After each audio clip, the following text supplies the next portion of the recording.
διαφορά. Γιώργο.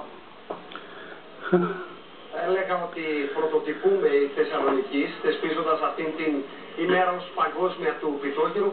Μάλλον όμως έχω ενημερωθεί ότι προσπαθούμε να συναγωνιστούμε τους Αμερικανούς, οι οποίοι έχουν καθιερώσει την 14η Μαρτίου ως παγκόσμια ημέρα μπριζόλας. Πάντως η ελληνική παγκόσμια ημέρα πιτόγυρου, ακόμη τουλάχιστον, δεν έχει καθιερωθεί από τον ΟΗΕ ή από κάποιον άλλο διεθνή οργανισμό. Ξεκίνησα από μια παρέα φίλων της Θεσσαλονίκης πέρυσι, πριν έναν χρόνο ακριβώς, μέσω του Facebook. Ακολούθησαν πάρα πολύ σε αυτή την σελίδα. Κανονικά σήμερα θα τη γιόρτασαν, αλλά λόγω αργίας τη μεταθέτουν για την ερχόμενη Κυριακή. Και στην πλατεία Αριστοτέλους, το απόγευμα, περισσότεροι από 200 λάτρεις αυτού του λαχταριστού, του χορταστικού, του γευστικότατου σνακ, θα φωτογραφηθούν στην πλατεία Αριστοτέλους με ένα πιτόγυρο στο χέρι. Έχω δίπλα μου ρίξα έναν από τους εμπνευστές αυτής της ιδέας, είναι ο Αντώνης Τάης, ο οποίος θα μας πει πώς ξεκινήσατε τώρα, πώς σας ήρθε αυτή η ιδέα, κύριε Στάη. Η όλη ιδέα ξεκίνησε και σκεφτήκαμε οι Αμερικάνοι το κάνουν, γιατί εμείς όχι.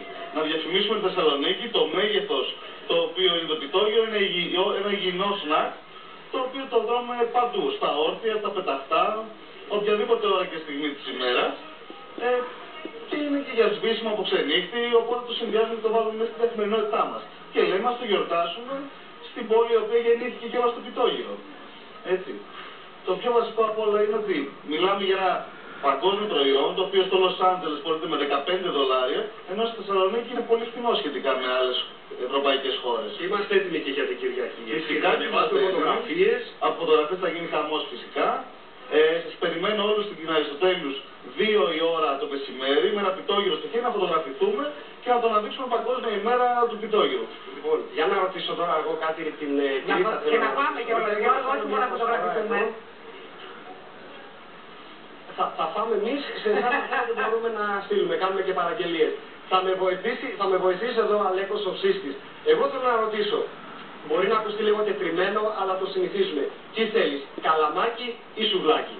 Αλέκο, λόγω σε σένα τώρα. Κύριε Βυζόπουλο, τελικά τι θα θέλαμε, ένα πίτα με σουβλάκι ή ένα πίτα, μία πίτα με ένα καλαμάκι?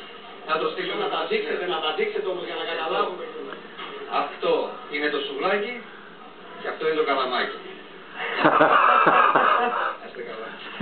Ευχαριστούμε πολύ, Γιώργο. Μας φτιάξετε το πακέτο. Θέλω να μου πείτε τι θέλετε και θα σας στείλουμε πακέτο, delivery από τη Θεσσαλονίκη. Ευχαριστούμε πολύ. Να είστε καλά. Καλό βράδυ σε όλους. Αλλάζει ο τρόπος υπολογισμού των τελών κυκλοφορίας για όσους έχουν καταθέσει πινακίδες. Η πρόταση